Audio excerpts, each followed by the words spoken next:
रिंकिया के पापा जो है वो बेबी बियर पी के नाचे ली ठम्बक ठम्बक पर जो है भगवा पहनकर नाच रहे हैं, तब आहत नहीं होता है? नहीं नहीं, तो भगवा भगवा किसी के बाप का रंग है क्या?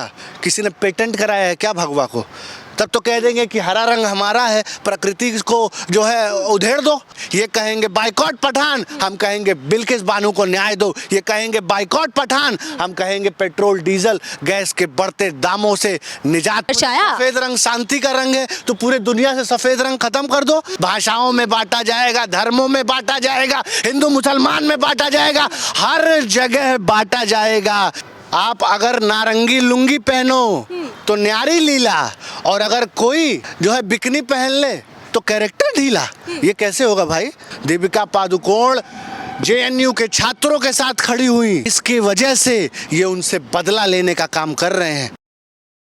नमस्कार, आप देख रहे हैं DS4, मैं हूं आपके साथ नफीसा। एक मूवी आनी है पठान, जिसके अंदर बेशरम रंग गाना है और उसको लेकर बवाल मच चुका है, बवाल जोरों पर है। और ऐसे में ही इसी चर्चा पे बात करने के लिए हमारे साथ जुड़ चुके हैं अतुल त्रिपाठी जी, जो आते हैं गोरखपुर से, बाबा की नगरी से आए योगी आदित्यनाथ। कहा जाता है कि राम राज्य भी उधर है। तो सर, ब्राह्मण हैं आप, और ब्राह्मण लोग ही विरोध दर्ज करा रहे हैं, कह रहे हैं कि फिल्म रिलीज नहीं होने देंगे। कैसे देखते हैं आप? देखिए, चंद लाइनों से मैं शुरुआत करना चाहूँगा कि लगाकर आग पूरे शहर में शहंशाह ने बोला, उठा है आज दिल में तमाशे का शौक बहुत। सभी शाह परस्त सर झुकाकर बोले, हुजूर का शौक सलामत रहे। शहर और भी हैं, शहर और भी हैं। क्योंकि वो मुसलमान है इसलिए उसका विरोध है, और इसीलिए वो जो है देशद्रोही है और उसकी फिल्म नहीं चलने देंगे। तो ये जो प्रोस्पेक्टिव सांप्रदायिकता का जहर घोला जा रहा है, देखिए, और बीजेपी का ये प्रोपेगेंडा रहा है। पठान पिक्चर में दोनों चीजें इनको मिल जाती हैं। ये धर्म के नाम पे, सांप्रदायिकता के नाम पे जो आग लगाते हैं, वो मुसलमान के नाम पे लगाते हैं। उसमें मुसलमान अभिनेता है और रंग ले आया है इन्होंने, क्योंकि अभिनेत्री का जो पोशाक है वो इनके जो तथाकथित ये कहते हैं कि इनका रंग है, हालांकि रंग का कोई धर्म नहीं होता है। किसी भी वेद में, किसी भी पुराण में कहीं पे रंगों का धर्म नहीं बताया गया। तो उसमें रंग जो है क्या है? उसमें रंग जो है भगवा है। और आप देखेंगे अभी पुरानी वीडियोस में स्मृति ईरानी जी जो इनकी राजमाता हैं, वो 1998 में पेंजेंट का जो शो था, मिस इंडिया पेंजेंट का, उसमें जो वो रंग पहन करके चल रही हैं, उसका कोई विरोध नहीं करेगा, क्योंकि स्मृति ईरानी चल रही हैं भगवा पहन के, रैंप वॉक कर रही हैं, तो उसका विरोध नहीं होगा। अभी आपने देखा कि एक भगौड़ा बाबा, जिसको आज ही भगौड़ा घोषित किया है, जो भगवा भेष में एक राक्षस है, चिन्मयानंद, अभी उसको कोर्ट ने भगौड़ा घोषित किया है। तो जो लोग भगवा पहनकर जो है निरादर कर रहे हैं, सारा अधर्म का काम कर रहे हैं, उनके खिलाफ आवाज नहीं उठाएंगे। अभी आपने देखा गुजरात में बिल्किस बानो के अपराधियों को संस्कारी ब्राह्मण बताया गया। अरे शर्म आनी चाहिए इस देश के राजनेताओं को कि बलात्कारियों को, गुंडों को, इस देश को तोड़ने वालों को आप नेता बनाते हो और सम्मानित करते हो, और जो लोग इस देश की बात करते हैं, जो भारत भारती की बात करते हैं, उनको आप देशद्रोही और गद्दार बताते हो, देशद्रोही और गद्दार बताते हो। जी सर, आप तो खुद ब्राह्मण हैं, आपको साथ नहीं देना चाहिए, आपको विरोध नहीं करना चाहिए कि भगवा का अपमान हो रहा है। हाँ। कैसे सह रहे हैं आप भगवा का अपमान? मैं ब्राह्मण हूँ, ठीक है, लेकिन मेरे दिमाग पर पट्टी नहीं पड़ा हुआ है, यहाँ माथे पर पागल नहीं लिखा हुआ है। ये कहेंगे बाइकॉट पठान, हम कहेंगे रोजगार। ये कहेंगे बाइकॉट पठान, हम कहेंगे महंगाई। ये कहेंगे बाइकॉट पठान, हम कहेंगे बिल्किस बानो को न्याय दो। ये कहेंगे बाइकॉट पठान, हम कहेंगे पेट्रोल डीजल गैस के बढ़ते दामों से निजात के लिए हम आवाज़ उठाएंगे। आप ये समझिए, इस देश को सिलसिलेवार ढंग से बांटा जा रहा है, और पठान जो पिक्चर है वो सांप्रदायिक रंग देने का प्रयास उससे किया जा रहा है। लेकिन इस देश का जो नागरिक है, इस देश का जो हिंदू मुस्लिम है, वो बंटने का काम नहीं करेगा, क्योंकि इन नारंगी कच्छेधारियों को इस देश का युवा, इस देश का किसान, इस देश का नौजवान देख चुका है, समझ चुका है कि ये सिर्फ और सिर्फ सांप्रदायिकता फैलाकर देश को बांट रहे हैं। जब वही भगवाधारी लोग भगवा के भेष में बलात्कार करते हैं, तमाम ऐसे बाबाओं के खिलाफ बाइकॉट नहीं होता है, तमाम ऐसे बाबाओं के खिलाफ जो है आवाज़ नहीं उठाई जाती है।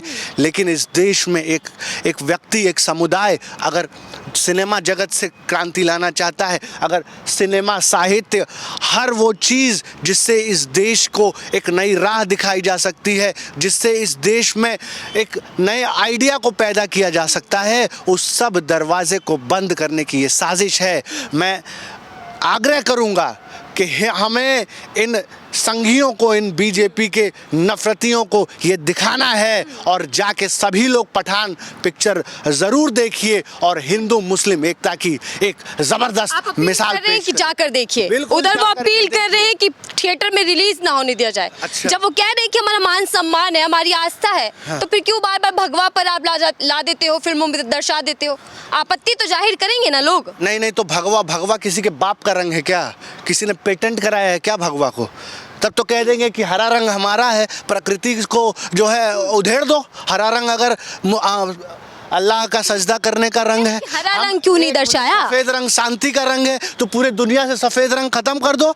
ये देखिए, रंगों में बांटा जाएगा, लिंगों में बांटा जाएगा, भाषाओं में बांटा जाएगा, धर्मों में बांटा जाएगा, हिंदू मुसलमान में बांटा जाएगा, हर जगह बांटा जाएगा, क्योंकि इनकी नीति है कि फूट डालो, राज करो। और उससे 2 कदम आगे ये संघ के, ये बीजेपी के लोग करते हैं कि किस तरीके से इस देश को बांट करके छिन्न भिन्न कर दिया जाए, छिन्न भिन्न कर दिया जाए। जी, आपको डर नहीं लग रहा? आप ब्राह्मण हैं, त्रिपाठी जी, आप विरोध कर रहे हैं, आप ही का विरोध हो जाएगा, लोग आलोचना करने लगेंगे। इस पूर्वाग्रह से आप बाहर आइए कि मैं ब्राह्मण हूँ। पहले मैं इस देश का नागरिक हूँ और इस देश में हो रहे दमन और अत्याचार के खिलाफ मैं बोल रहा हूँ।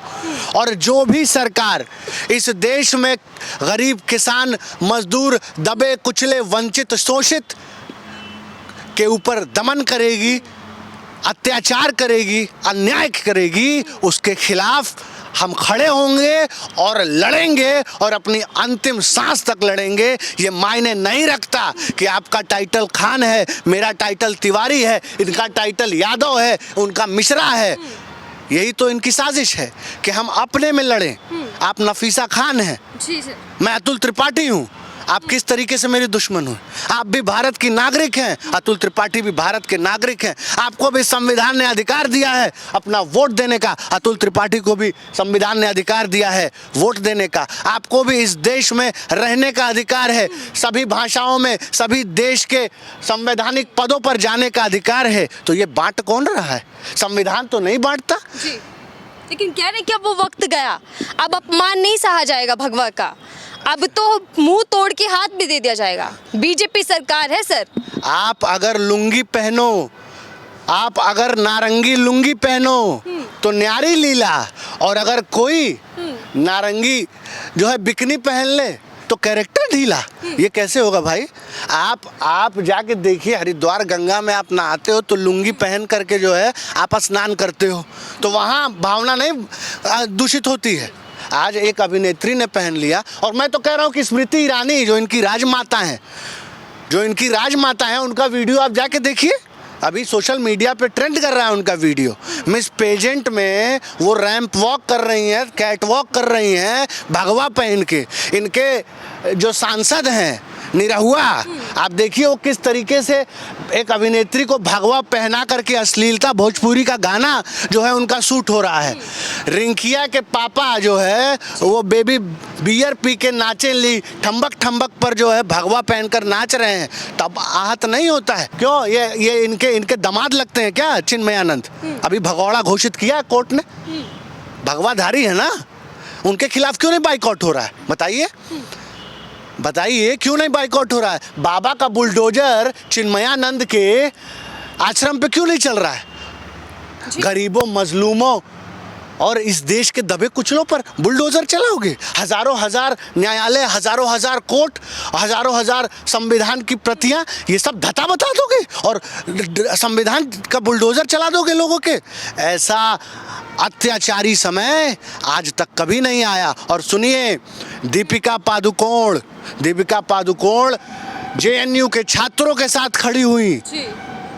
इसकी वजह से ये उनसे बदला लेने का काम कर रहे हैं, क्योंकि जेएनयू से इनको नफरत है, इनको इलाहाबाद विश्वविद्यालय से नफरत है, इनको बनारस हिंदू यूनिवर्सिटी से नफरत है, इनको पटना विश्वविद्यालय से नफरत है, इनको इस देश में सभी यूनिवर्सिटीज से नफरत है, क्योंकि वहाँ इस देश का क्रांतिकारी युवा पढ़ता है, छात्र पढ़ता है, जो इनसे सवाल पूछने का मादा रखता है। मैं पूछना चाहता हूँ कि इलाहाबाद यूनिवर्सिटी के छात्र भी देशद्रोही हैं, उनको भी आज देशद्रोही कहा जा रहा है। कुछ भी बर्बाद हो जाए ठीक है, लेकिन अगर इस देश के युवा का सपने की हत्या अगर हो जाएगी तो फिर ये देश आगे नहीं बढ़ पाएगा। 400% फीस वृद्धि, ये कौन सा हिंदू आप इससे मजबूत कर रहे हैं भाई? आप बताइए। इसी तरीके से आपने जेएनयू में फीस बढ़ा दिया, जामिया मिलिया इस्लामिया में फीस बढ़ा दिया। देश का छात्र गद्दार है? आप अगर शाहरुख खान को गद्दार कह रहे हो तो देश का तो युवा आज सड़कों पर है। नहीं, वही मैं समझना चाह रही हूँ। देखिए, आप हिंदू हैं, क्या एक गाने से, एक कपड़े के रंग से हिंदुओं की भावना को आहत पहुंचती है? नहीं, बिल्कुल क्या नहीं उनकी जो संवेदनाएं हैं, जो आस्थाएं, वो कमजोर पड़ जाती है? इतनी सस्ती नहीं है इस देश के हिंदुओं की भावना कि वो किसी रंग, जाति और कपड़े से आहत हो जाए। ये भावना इन दलालों की आहत होती है, इन एहसान फरामोश दमन अत्याचारियों की होती है, जो इस देश से लगातार झूठ बोलते हैं, जो इस देश को गुमराह करते हैं, जो इस देश में हो रहे महंगाई से भटकाना चाहते हैं, जो इस देश में बेरोजगारी से भटकाना चाहते हैं। आज आप देखिए, इस देश की समस्याएं बहुत हैं। उन समस्याओं से सरेंडर कर चुके हैं नरेंद्र मोदी। इनका नाम नरेंद्र मोदी नहीं, सरेंडर मोदी होना चाहिए। ये सभी समस्याओं के सामने नतमस्तक हो गए हैं, चाहे महंगाई हो, चाहे भ्रष्टाचार हो, चाहे बेरोजगारी हो। मूवी का विरोध कितना सही मानते हैं आप? होना चाहिए या बेवजह इस मुद्दे को बनाया जा रहा है? देखिए, पठान मूवी का विरोध आपने, मैंने कहा नहीं कि आप इस देश की जनता भी समझ रही है। हर पिक्चर का, मूवी का विरोध आप करना शुरू, बाइकॉट गैंग, ये वही 2 रुपये वाले चवन्नी छाप ट्वीट करने वाले हैं जो आईटी सेल से पैसा पाते हैं, और सुबह से शाम इनका यही काम है कि देश को कैसे अहम मुद्दों से गुमराह किया जाए। और जो ये मीडिया जो खड़ी है, जो गोदी मीडिया है, इसका काम है कि दिन रात 24 घंटे 365 दिन जो बीजेपी और संघ के नागपुर के कार्यालय से जो स्क्रिप्ट इनको दिया जाता है, उसी स्क्रिप्ट से ये जो है लगातार झूठ फरेब फैलाते हैं। आप जाइएगा फिल्म देखने? बिल्कुल जाएंगे, बिल्कुल फिल्म देखने जाएंगे, अपने दोस्तों को भी ले जाएंगे। और देखिए, फिल्म देखने भर की बात नहीं है, फिल्म देखने भर की बात नहीं है। बात, पानी जो है सर से ऊपर चला गया है और अब इस देश को जागना पड़ेगा। अब अगर ये देश जागेगा नहीं, अब अगर देश, क्योंकि आप देखिए हमारी अर्थव्यवस्था बड़ा तेज़ी से नीचे गिर रही है, लगातार विदेशी कर्जा बढ़ रहा है, रुपया गिर रहा है, इस देश में आयात और निर्यात गिर रहा है, बेरोजगारी 45 साल में सबसे ज़्यादा है, अर्थव्यवस्था को पूरी तरीके से नष्ट कर दिया गया है, पूरे देश की संपत्ति को बेच दिया गया है, देश में नफरत, हर जगह स्पॉन्सर नफरत फैलाई जा रही है। और इस परिवेश में इस देश का, भारत का विकास करना, इस देश को आगे ले जाना बहुत मुश्किल होता चला जा रहा है। इसलिए अब ये नहीं देखना है कि रंग कौन सा है, अब ये नहीं देखना है कि जाति कौन सी है, अब एक होने का समय आ गया है। मैं ये कहना चाहूँगा कि हिंदू, मुस्लिम, सिख, ईसाई आपस में हैं भाई भाई, और इस भाईचारे को ये जितना बांटते हैं, हमें उतना एक होना है और एक होकर इनका जवाब देना है। और आने वाले 2024 में इन्हें दिखा देना है कि देश की ताकत क्या है, गरीब किसान मजदूर की ताकत क्या है, इस भारत की ताकत क्या है। बहुत बहुत धन्यवाद हमसे बात करने के लिए।